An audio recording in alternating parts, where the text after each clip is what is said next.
High in the Austrian Alps, where the air is thin and the cold cuts through bone, a woman sat down in the snow and never stood up again. The temperature was -20 degrees Celsius. The wind was violent. Night was falling fast. And just 50 meters below the summit of Austria's highest mountain, Kirsten Girtner was dying. Not from a fall, not from an avalanche, but from the cold. And according to prosecutors, she was not alone when it happened. This is the disturbing true story of Kirsten Girtner and the climb that turned into a criminal case. Kirsten Girtner was 33 years old. She lived in Salzburg, Austria. Friends described her as warm, gentle, and adventurous, someone who loved nature, someone who loved winter.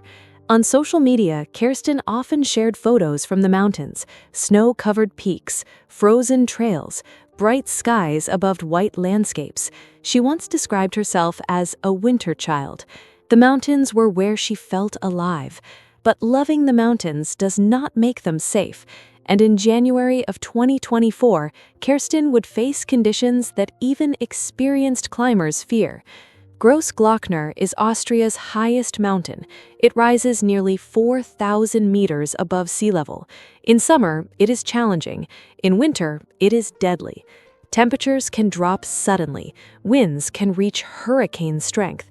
Visibility can vanish in seconds. Rescue becomes difficult, sometimes impossible. Winter ascents of Grossglockner are not casual hikes. They require expert planning, precise timing, and the willingness to turn back when conditions become dangerous. On January 19, 2024, Kirsten attempted this climb. She was not alone. With Kirsten was her boyfriend, Thomas Plamberger. Thomas was an experienced mountaineer, much more experienced than Kirsten. According to investigators, he planned the climb. He chose the route. He decided to continue despite worsening conditions. This matters.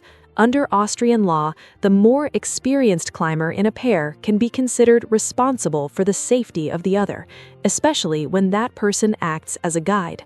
That responsibility would later become central to a criminal investigation. On the day of the climb, conditions were brutal.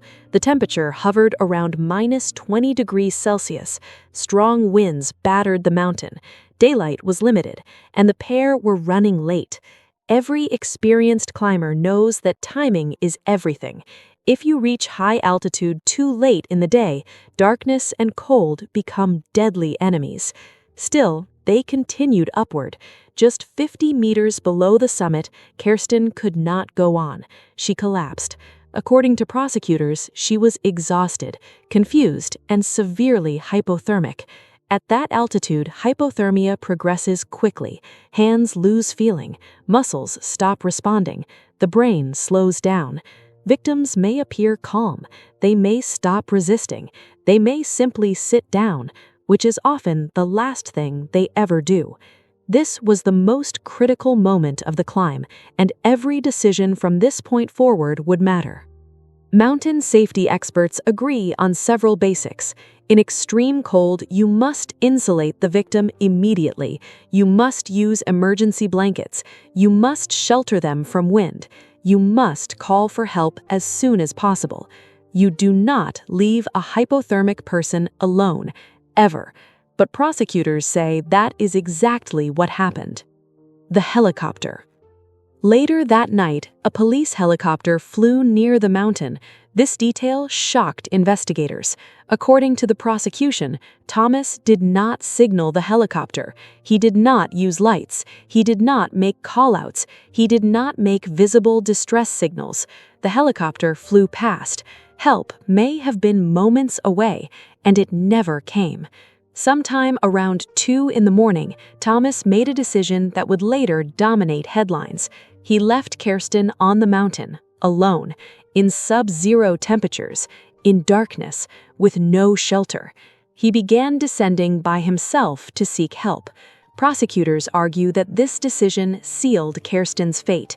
Thomas would later contact emergency services around 3:30 in the morning.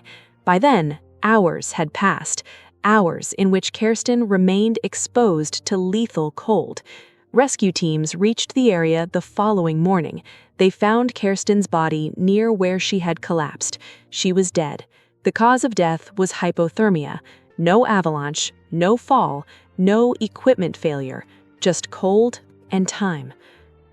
Social media exploded with anger. How could someone abandon their partner on a mountain? Why was help not called sooner? Why was the helicopter ignored?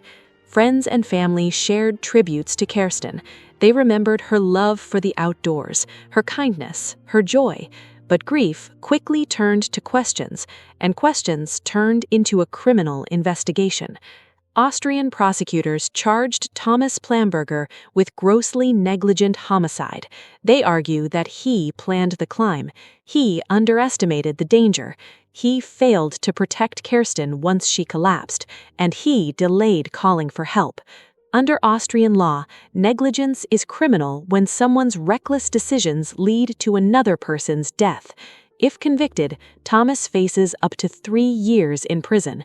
Thomas denies criminal responsibility. He describes the incident as a tragic accident. According to his defense, conditions were extreme, options were limited, and he believed leaving to seek help was the only chance for survival.